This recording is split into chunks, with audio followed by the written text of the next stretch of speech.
Many people over 50 find they cannot stand up from a standard chair without pushing off with their hands. This is not a small inconvenience. It is a critical warning sign of sarcopenia, the medical term for age-related muscle loss, and it is a direct threat to your independence. The common belief is that you must fight this with painful, high-impact exercises that damage your joints. This is not only incorrect, it is often counterproductive. Today, we will discuss a different, medically sound approach. I am going to show you 6 specific isometric or static hold exercises. These are not about building bulk. They are designed to safely and effectively rebuild the precise, functional strength you need for daily life, to get out of that chair, to climb stairs, and to prevent a life-altering fall. These methods are proven, and they work. Let's begin with the first exercise, which a video I reviewed called a modified wall sit. I recommend this to my patients because it directly addresses the problem of rising from a chair. Unlike a full deep squat, which can create excruciating pressure on an arthritic kneecap, this modification is joint sparing. You stand with your entire back flat against a wall, then walk your feet out about 1.5 feet. From there, you slowly slide down the wall until your knees are only halfway bent. This halfway position is key. It keeps the mechanical load on the muscles, your quadriceps and glutes, rather than compressing the patellofemoral joint. You are building strength in the exact range of motion you use every day. The video correctly noted that this sustained hold temporarily slows blood flow. When you release, fresh, nutrient-rich blood rushes back in, a process called reactive hyperemia, which aids muscle growth.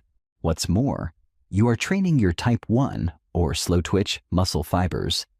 These are your endurance fibers, the ones that support your posture all day, and they are the first to atrophy with sarcopenia. A static hold is the perfect way to retrain them. You must breathe. Do not hold your breath. Breathe deeply. Start by holding for 20 seconds, and over weeks, work up to 45 or 90 seconds. This is a direct investment in your mobility. Strength, however, is useless without balance. As a physician, I must be clear. The leading cause of injury-related death in older adults is falling. An exercise described as a balance guardian, the single leg stand, is your most effective insurance policy. Balance is not one thing. It's a complex system. Think of it as a 3-legged stool. Your vision, your inner ear's vestibular system, and, most importantly, proprioception.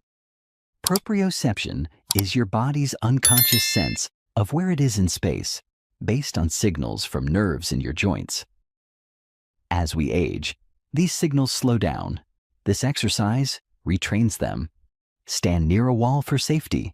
Lift 1 foot just an inch.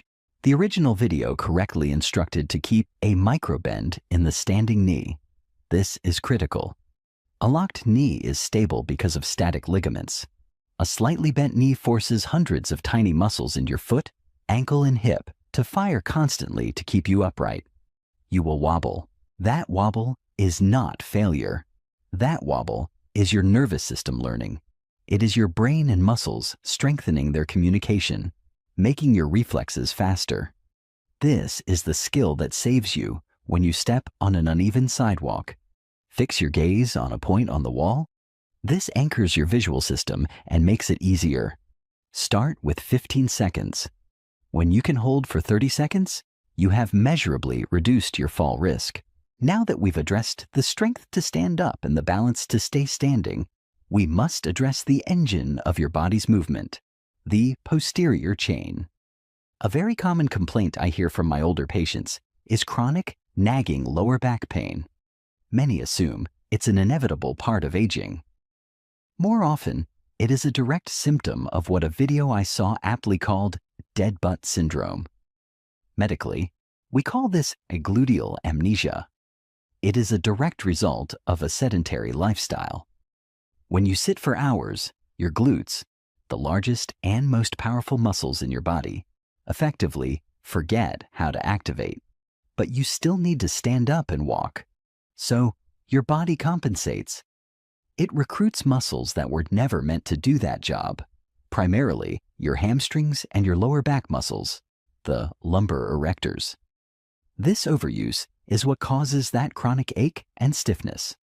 The bridge hold is a powerful corrective exercise because it teaches your glutes to do their job again. You lie on your back, knees bent, feet flat. Before you lift, you must consciously squeeze your glutes. This is the most important step. You are re-establishing the mind-muscle connection. Then, pressing through your heels, you lift your hips until you form a straight line from knees to shoulders. No higher. The most common mistake is arching the back, which just puts more strain on the lumbar spine. You must hold this position, keeping that glute contraction. This isolation retrains your brain to use the right muscles, taking the burden off your lower back. Hold for 30 seconds and work up to a minute. We have addressed forward and backward movement, but life is not lived in a straight line. We step sideways to get out of a car. We pivot to reach for something. We navigate crowds. Most conventional exercises, like walking or even the bridge, operate in the sagittal plane. Injuries often happen when we are forced to move in the frontal or side-to-side plane. This is why the side lunge hold, which a video called the Stability Master, is so important. You stand with your feet much wider than your shoulders.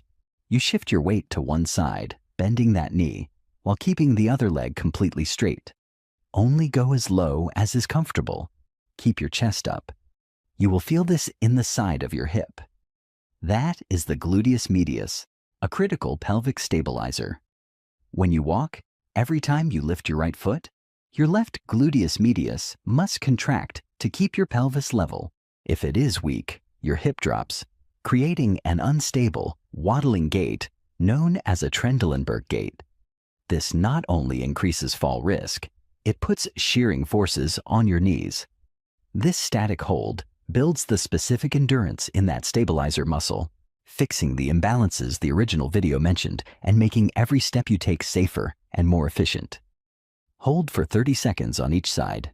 We have secured the large muscles of the hip and thigh. Now, we must address the lower leg and its vital role in your cardiovascular health.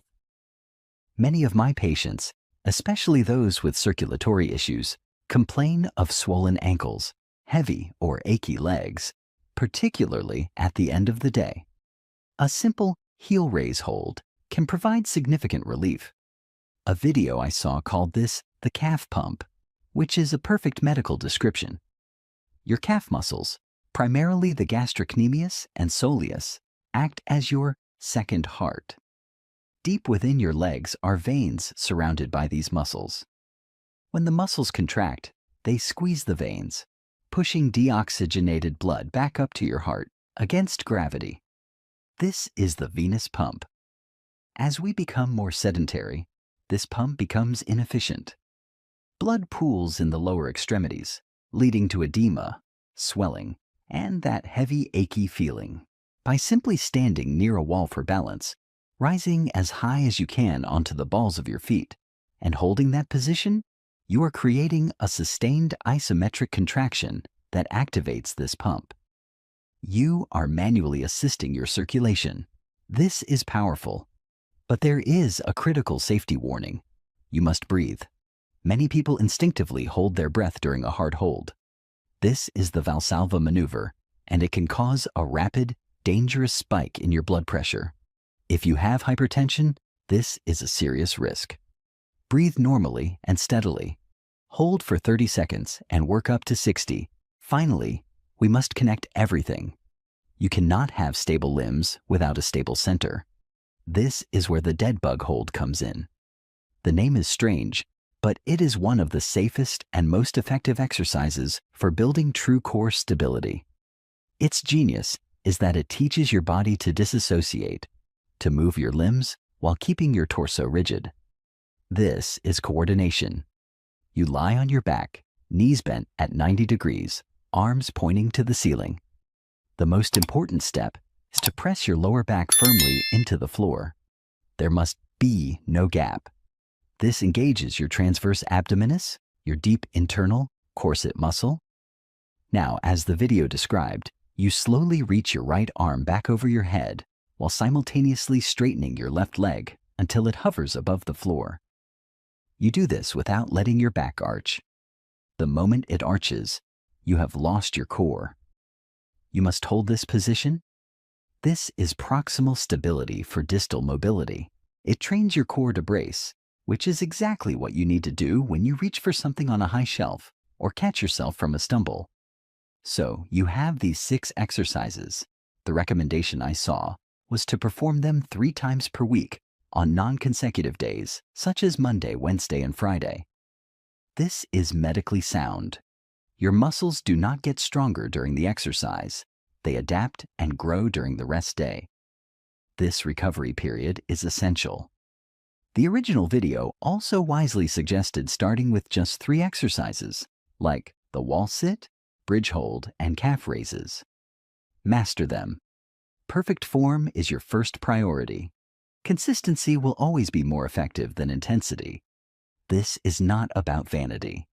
This is a functional medical grade plan to maintain your independence and live life on your own terms.